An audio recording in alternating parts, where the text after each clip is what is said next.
Eight Eyes is one of them games that when I think of, I get drunk off nostalgia, but also there's like this real prominent bitter note of sadness when I think about it because Eight Eyes falls in. It's a drop in the bucket of games that were brimming with potential, but eventually became obscure. Now, there's a bunch of reasons why that happens. Sometimes these video game developers slash publishers, they just make a game, a brand new IP, brand new franchise, and they throw that shit to the wall hoping it sticks. Sometimes it does. Sometimes it becomes a long running franchise, and sometimes it doesn't. And sometimes in this weird case right here, it has everything to become a long running franchise, but maybe it wasn't marketed correctly. Maybe there were some internal struggles within the development, or money wise, a change of titles and licenses.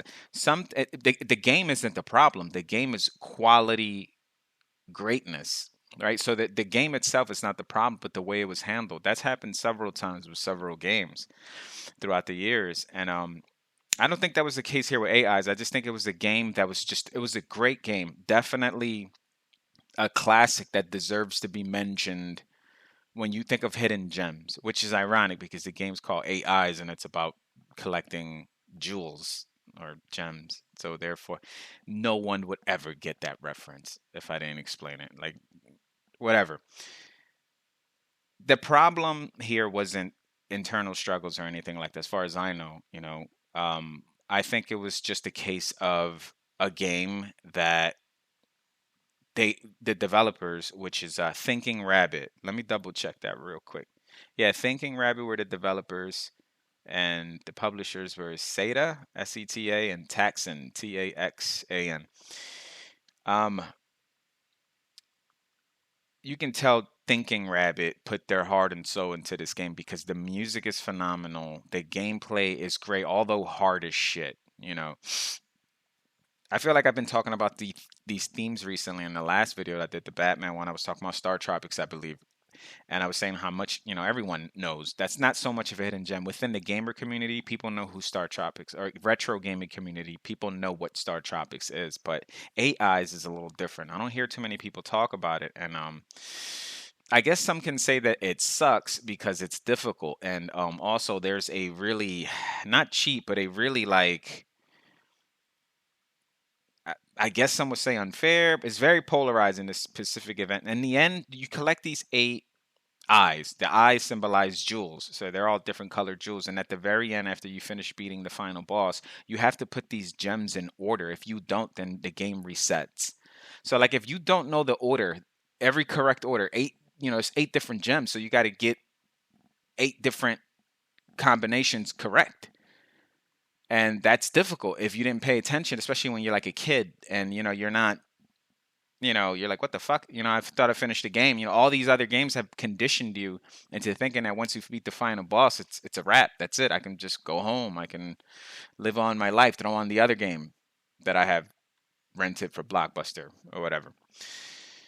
West Coast Videos. Remember West Coast Videos? Hollywood Video was a kind of newer one. All right.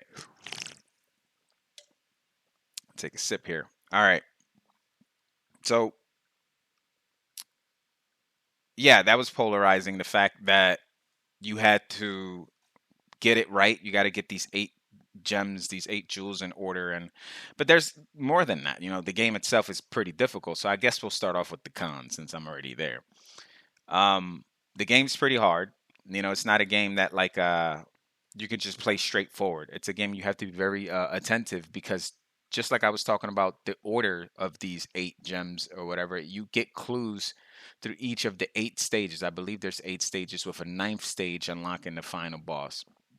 Don't quote me on that. It's been years, like serious years, since I've last played this game from beginning to end. But I do remember finishing it. I do remember, meaning like I remember I beat the last boss and got to that room where you had to put the gems in proper order, and I had no fucking idea what I was doing. And I believe I resetted the game, and I think you have to start from the beginning. Hold on for 1 second.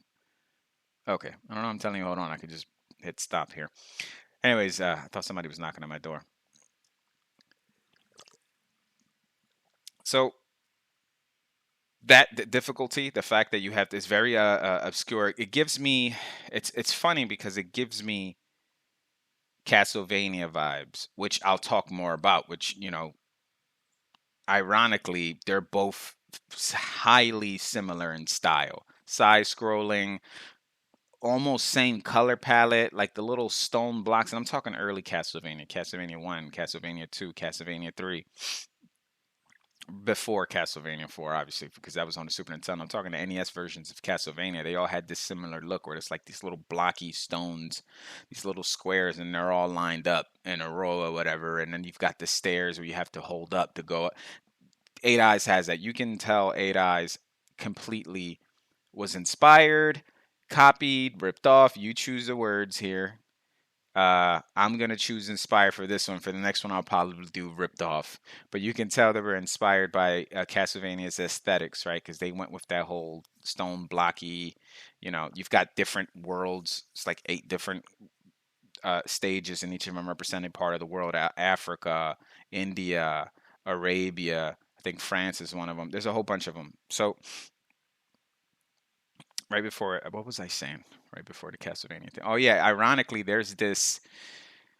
Do you remember in Castlevania 2 Simon's Quest, it was a lot of obscure shit that you had to do, and if you didn't have some sort of a guide or you didn't call the Nintendo hotline, you would have never finished this game. You had to like duck at a corner for like 5, 10 seconds, and then a whirlwind will come and take you away, and then another part of the game you had to throw a wooden stake into an orb, and that right there allows you to continue. Like shit like that, no one in their right mind, unless you're like a psychopath, would figure that out.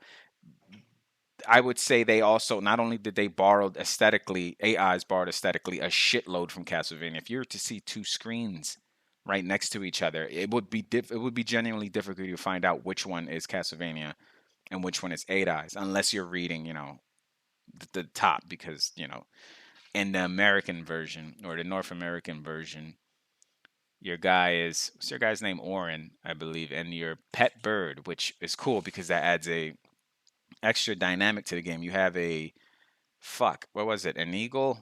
I Man, I don't know what type of bird it is. Some sort of a hawk or an eagle. It's a falcon, of course. Falcon named Cutris, and this is the English version or whatever. And the Japanese version sounds much fucking cooler, only because the Japanese weren't afraid of a little gore. They weren't afraid of a little uh a mature content, and I love that. Like it sucks that our games have been so sanitized growing up. Like I found this out the hard way with many games, but I remember with Street Fighter 2, which was like one of my ultimate favorite games at the time, and it still is to this very day. Am I fucking recording still? Okay, I couldn't see. I remember when you would finish a fight and then it shows your two characters, whoever won, whether you won or you lost, it shows your two characters all beat up. It's like, when you first select your character, he's all pristine, clean, like Bison's hat is still on his head and shit. And when you lose, you're bloodied up, your nose is broken, your hat is. So in the Super Nintendo version, or probably any version here in North America, you didn't see the blood. They cleaned up the blood or whatever. And then when I finally got to see the Japanese version years later as an adult, they were all bloodied and there was blood on their shirts and on their bandanas or whatever you call that thing on their head, their forehead tie. I don't know, headband, whatever. It was like blood everywhere, and I was like, wow, they completely scrubbed that clean for the North American version. And then I started to notice many of the games that I played, they not only did they remove uh quote unquote offensive, you know, gore like that, like just bloodied up fighters, but also just religious texts. Some games removed crosses. And I mean, this isn't, if you're a retro gamer, this isn't no revelation at all. You know this already about games, but it just sucks that like our versions are pussified. The North American version here, and I played in Pennsylvania, so like I wish that only certain games I would say were pretty scary. I can't remember one, but I remember being younger And there were some games where I was like, damn, this game is pretty fucked up. Even though, I'm sure the Japanese version was 10 times more fucked up. Anyways, the whole purpose of me bringing that up is because here in AIs, there's two different stories. You've got the English version, you got the Japanese version. Like the English version, you as a post-apocalyptic world, you need these eight. You need to save a king who has the power of 8 jewels, and then you use these 8 jewels to jumpstart the world again after a nuclear explosion.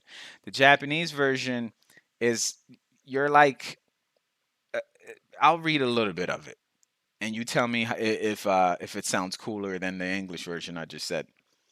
I said a research team was sent by the British Museum to investigate some newly discovered ruins. However, the entire team was brutally slaughtered, with their heads missing and their stomachs cut open.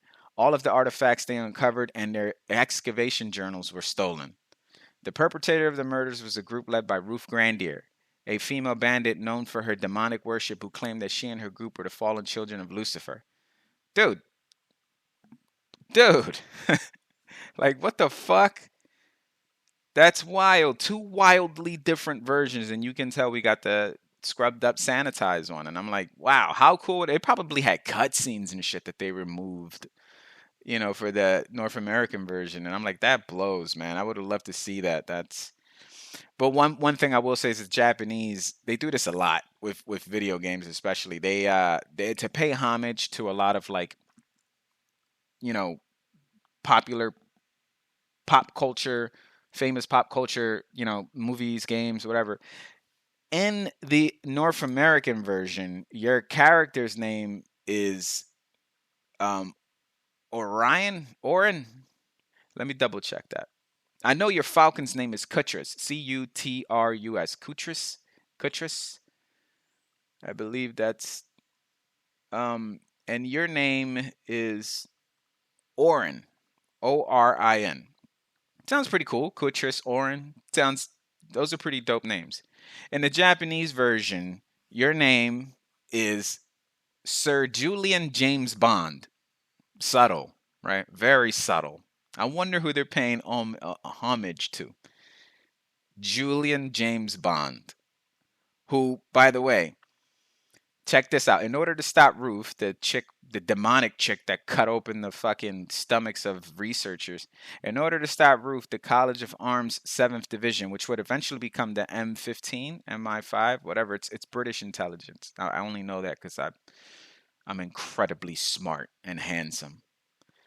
It says it's decided to send Baronet Sir Julian James Bond, the greatest swordsman in all of England. Sir Bond infiltrated the Balkans along with his pet eagle Cutlass. Cutlass is a dope name for the bird. They should have kept it for the Falcon. His name should have been Cutlass. That's a cool name. Anyways, dude's name is Sir Julian James Bond. All right, you can change that to Orin. Let's change that to Orin. That's a little bit too on the nose. Still, I love the story way better. I think there should have been like hints of each story, to be perfectly honest with you.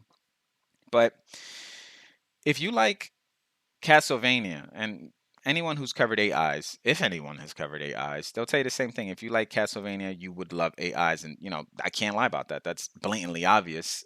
But it's also, I feel, a little more difficult. I feel like Castlevania was never really an easy game to begin with, but I think it's definitely harder than Castlevania in my experience.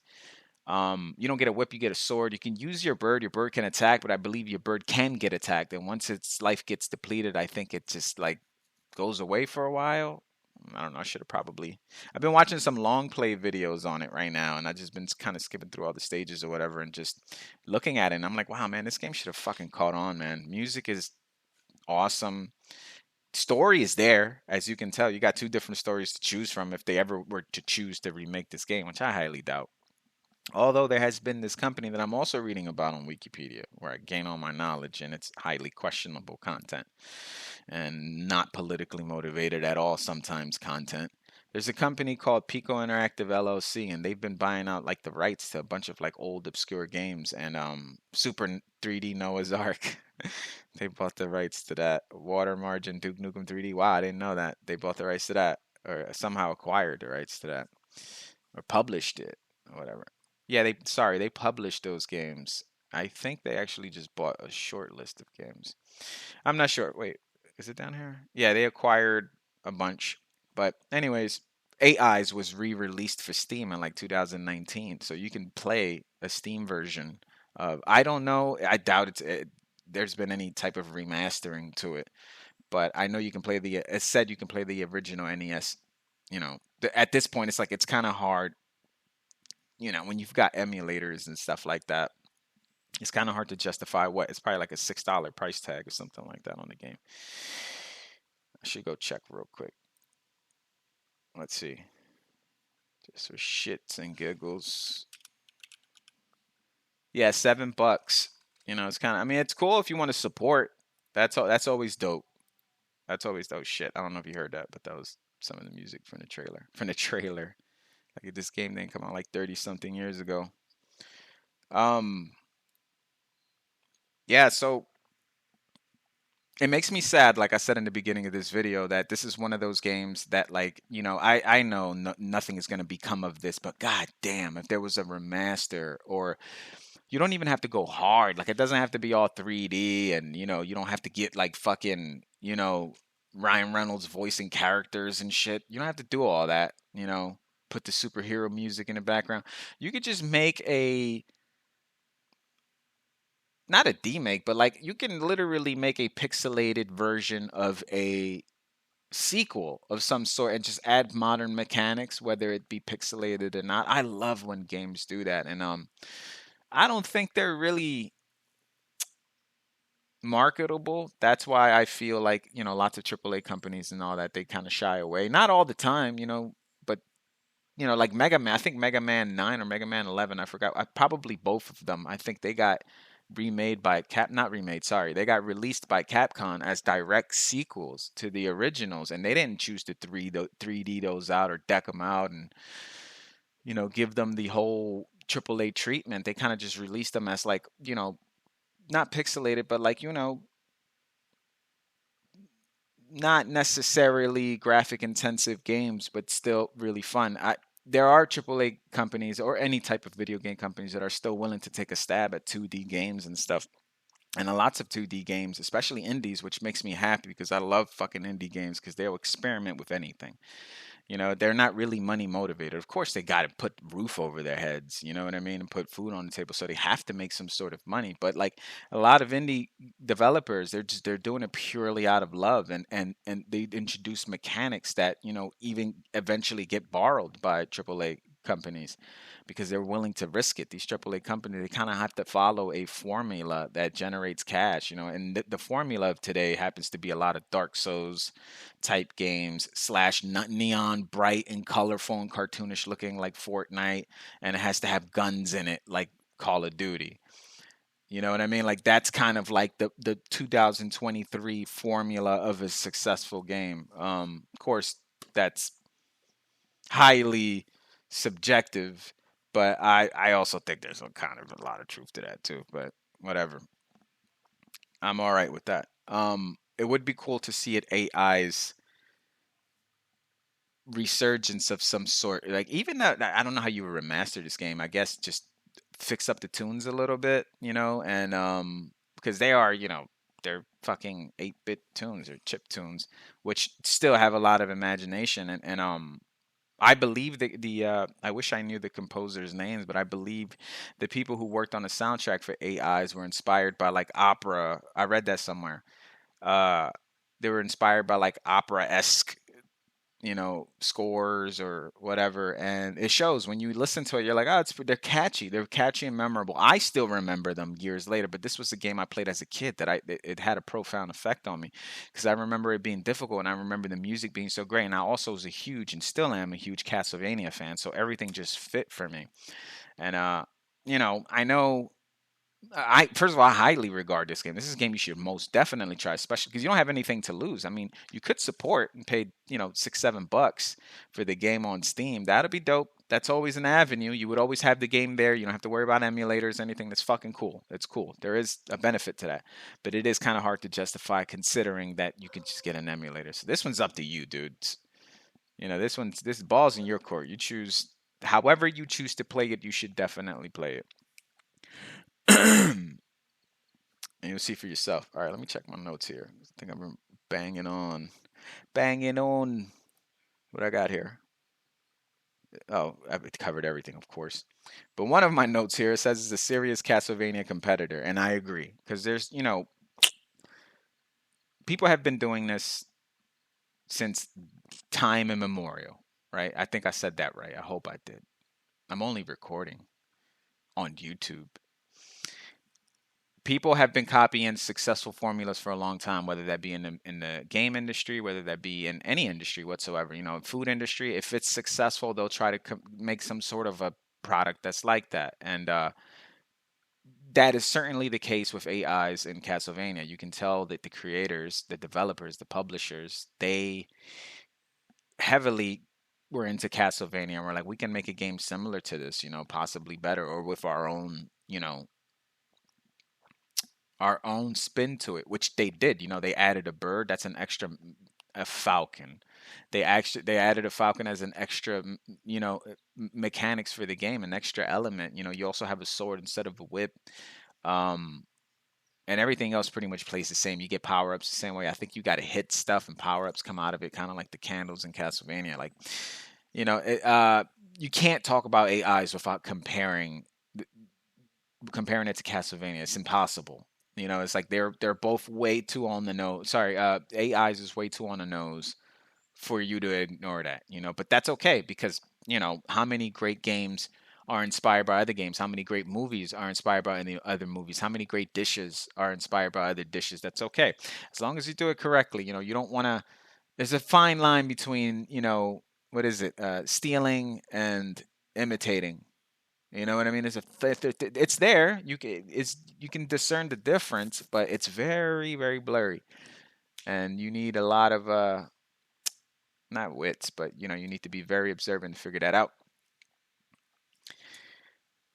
This falls in that same bucket as Star Tropics, man, as Batman. Well, Batman lives on because, even though no one really remembers the NES game, not only because it's old as shit, you know what I mean? And I'm still living in the past because I'm an old man, but it's tied to Batman. So even if a shitty Batman game like Batman, was it Batman Forever for Super Nintendo? That was horrible, right?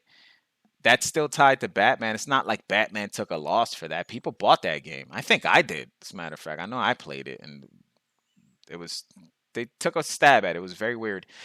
But point is, it's tied to a successful icon of a.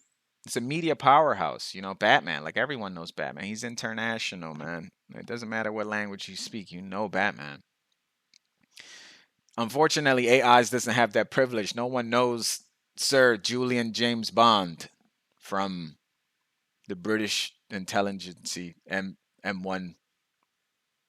Did I say intelligence? They should just name it that, right? Intelligence agency should just be intelligence. Probably intelligence is a word. Bro, listen. No one knows who the fuck Sir Julius James Bond is. No one knows who Orin is. No one knows who Cutlass is. No one knows who Kutris is.